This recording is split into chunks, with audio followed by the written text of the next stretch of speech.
Mes vertinam, suprantat, būkit geri, nefilmuokite. Nu tai tegul filmuoja, taigi laisvoj šaly gyvenam, ar ne laisvoj? Aš to kepurę nusivyliu. Kodėl? Žmogus nespėjo pasidaryti pagalbą. Ne, aš manau, žinot, mes vertiname su jumis gerai vien todėl, kaip gydytojai, nes jūs esate savo srities profesionalas. Stop, iš karto. Jūs dabar pasakėt tai, apie ką nesuvokėt, nes jūs negalit žinoti, ar aš geras profesionalas. Kodėl, o gal aš esu buvęs pas jūs? Nesvarbu.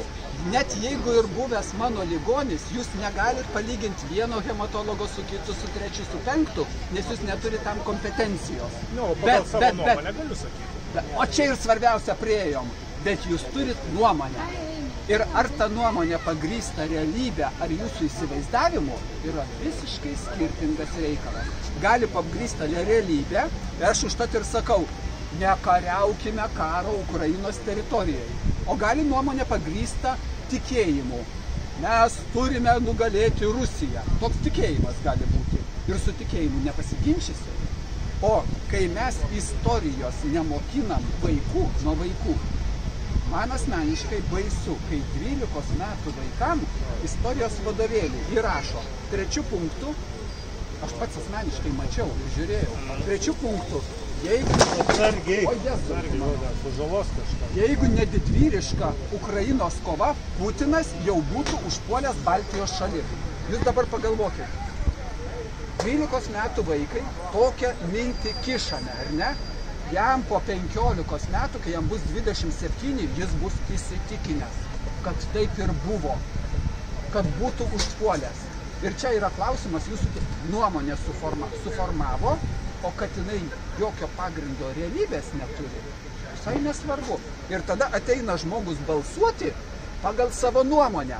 Jam galima pateikti faktus, jūsų nuomonė netitinka ir jis negali priimti tų faktų, nes tai čia jau biologija, čia jau medicina.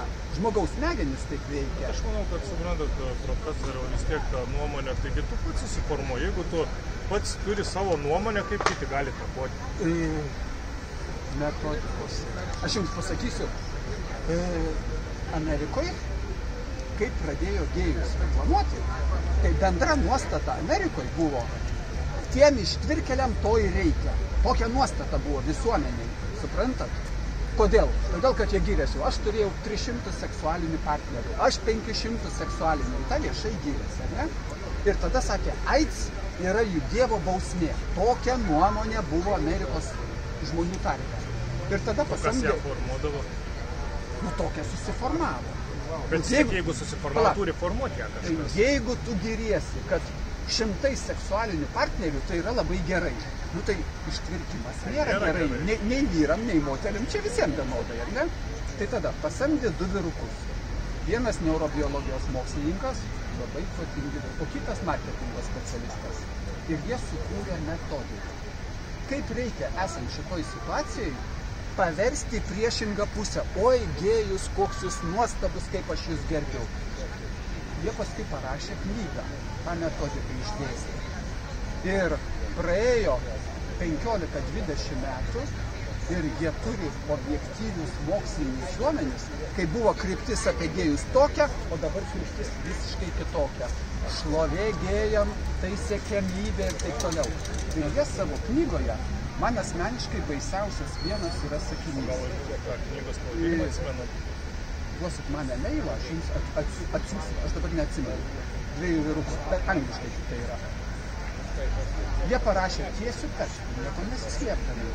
Mums nesvarbu, ar tai, ką mes teigiame, čia apie gėjus, yra tiesa. Svarbu, kad tai turėtų psichologinį poveikį. Vat su šita metodika, čia nuo Hitlerio ir nuo Gebelso, jinai irgi eina. Antrą pasaulinę. Jo. O paskui amerikiečiai jie po 45 metų ištobulino. Ir tada galima nuteikti žmonės, yra tokia mano nuomonė, o kad man ją suformavo per 6 metus pateikdami truputį tiesos, truputį nutylėjimo.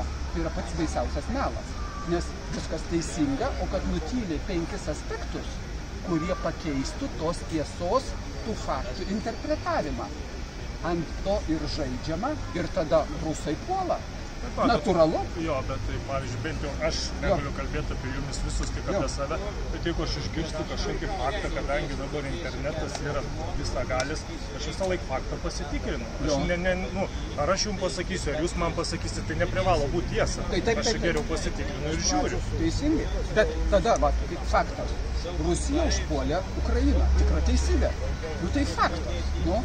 O dabar klausimas, o kodėl užpuolė? O kas buvo prieš tai? O kodėl nebuvo kitos išeities? Kodėl 19 metais, kovo mėnesį, tas Arestovičius, kuris paskui buvo patarėjas, ar ne? O paskui dabar jau nebe patarėjas, Zelenskio. 3 metai prieš, jisai sakė, ką turi būti, su žurnalistais kalbėjo. Tai suprantat, yra tame ir klausimas. Viskas sustyguoti, padaryti, o paskui jūs vykdysit tą mano nurodytą kryptį patys to nesuvokdami. Tai aš už tai vien imkim, kadangi aš dėstytojų pradirbau nuo 83 metų, aš studentams sakydavau, mano uždavinys, aš pats savo jį įsikėliau. Norit per hematologiją, norit per kardiologiją, per medicinos, ar ne? Mano uždavinys pabandyti, žodis pabandyti yra svarbus. Pabandyti priversti jūs galvoti. Kaip vieną iliustracinį pavyzdį.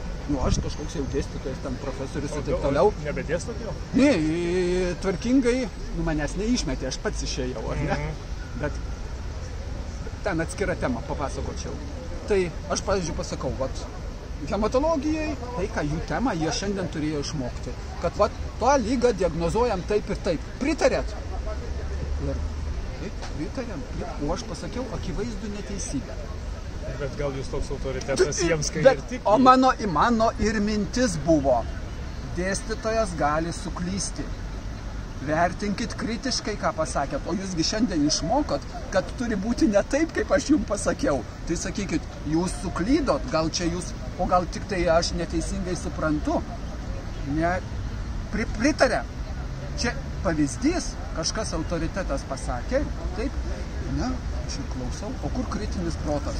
Tai mano ir užtat sakydavau, pabandyti, priversti jūs galvoti. Norit per politiką? Kaip pavyzdys, Landsberginė partija, aš vadinu Landsberginę partiją. Grybauskaitė, kuri 56 metų gimimo, kaip ir aš. Grybauskaitė 90 metais kovo 11 pasirinko Maskvos pusę, sąmoningai ir specialiai. Aš aiškiai žinojau, kad net dvejonių nebuvo ką pasirinkti. 95% Lietuvos žmonių net nedvejojo ką pasirinkti, o jinai pasirinko Maskvos pusę. Ir kodėl jinai tada senajam Landsbergiui tapo pati geriausia? Aš mušiausi iš krūtinę, į krūtinę 90 pradžiai irgi su ligoniai sakau, balsuokite už Landsbergį, protingas žmogus. Bet kiek galima?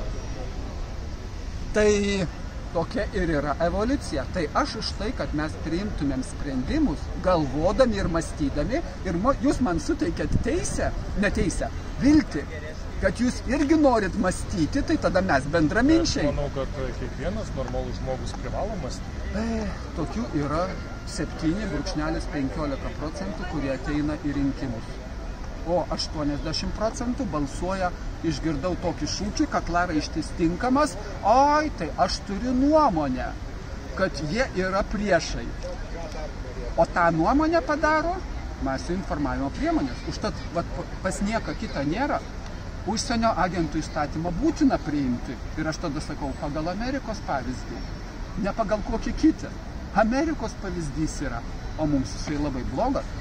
Šaikos narys, aš rusų kalba tada pirmas iki pasižiūrėjau, Paviljonis, kaip atsimenat, kai pasakė, kad jis mano šaikoj. Rusiškas žodis šaika reiškia nusikalstamam tikslui sukurta grupuotė. Ir jisai kalbėdamas su tais, kur apsimestinai už kitą, jisai kalbėdamas pasakė, oi, mano šaikoj yra ir Gabrielius Landsbergis, ir Šimonytė, ir mes ten viską nusprendžiam. Pasigyrė truputėlį, ar ne, tokį negražų žodį pavartojo. Tai nes nusikalstama grupuotė. Tai jis tiesiai sakė, aš Adenauerio fondo kūrinys sukurtas. Jūs? Ne, jisai pats.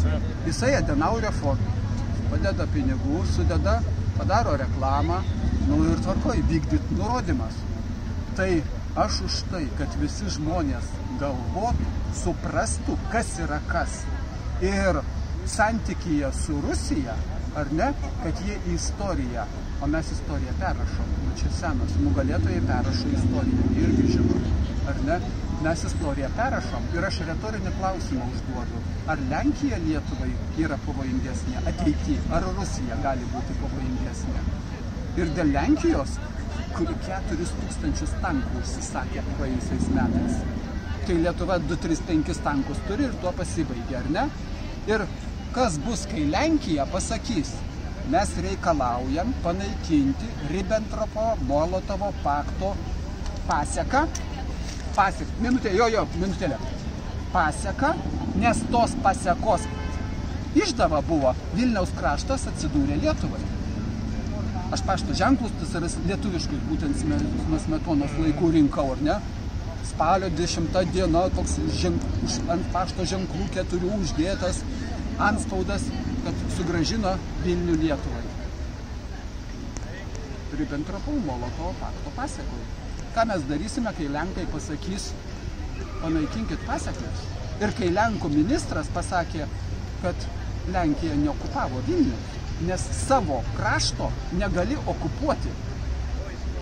Ką mes tada pasakysime? Apginkite mus, mes būsime geri, o mes kartu esame, tai Žečpospolitą sukuriam. Aš už tai, kad mes Lietuvoje spręstumėm savo reikalus patys ir vieni, o neklausytumėm užsienio. Jūs turbūt irgi pritarėt tokiai minčiai. Mes kaip ir grįžtam prie...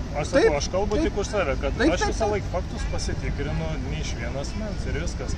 Dabar dėkim, kaip ir jūs sakot, tai aš manau, kad ir kokiai ten politiniai jėgai priklausai, tai nereiškia, kad tu esi priešas. Teisingai? Duokit dar 5 dėl šito žodžio. Tikrai taip? Tai aš sakau, nes kiekvieną turi gerbti.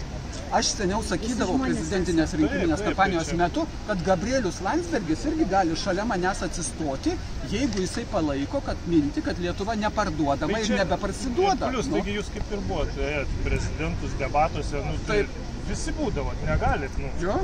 Kiekvienas, jūs teigiat savo kažkokią poziciją, vienas teigia savo ir kiekvienas susiranda savo tą elektoratą. Taip, ir aš dar sakau dar vieną formuluotę labai svarbu. Čia Vėgėlė, jis ateina nugalėti. Dieve tu mamo, negalima nugalėti Lietuvos žmonių. Aš ėjau į prezidento rinkimus nenugalėti, o paskleisti savo matymą ir savo tiesą. tą, ką aš matau, o jokių būdų nenugalėti, nes Lietuvos žmonių nugalėti negalima. Taip ir šituose rinkimuose mes pasižiūrėsim, 280 000 balsuoja už Landsberginius, aš taip atsiprašau, bet taip jūs vadinsit. Už partiją, gal įvardinkim partiją. Partiją, jo, ir nesvarbu, ką jie padarė. Mediciniškai, negali, jiems tai patinka, negali prieštarauti. Jie irgi yra Lietuvos žmonės. Klausykit, jūs dabar aiškinat labai apie tai, kaip yra skirtingi diskusijai ir kaip kuriam ir tam tikri naratyvai. Bet apsisukant aplinkui ir pasižiūrint dabar į šitą pokalbį, iš esmės lygiai tas pats naratyvas yra kuriamas tik iš jūsų pusės. Kodėl vienas naratyvas yra geresnis už kitą ir kodėl mes tampam Landsberginiai? Stop, atsakysiu labai paprastai. Jūs paklausėt, ar duoti Lietuvai irgi yra naudinga, daugam naudinga. Aš pritariu. Jūs, ne, aš kaip mintį, aš sakau, visi sisteminiai seniai yra pardavę Lietuvą. Čia mano įsiriškiai ir aš tą galiu įrodyti. Jūs sakot, šita mintis yra tokia pati teisinga, kaip ir mintis, kad Lietuva yra neparduodama. Aš pritariu, aš jums pritariu. Užtat tas gražus pasakymas, kad senasis Landsbergis Lietuvą prie kišenės prisisiuvo savo. Jis yra pakankamai teisingas. Bet mes suprantam, kad jūs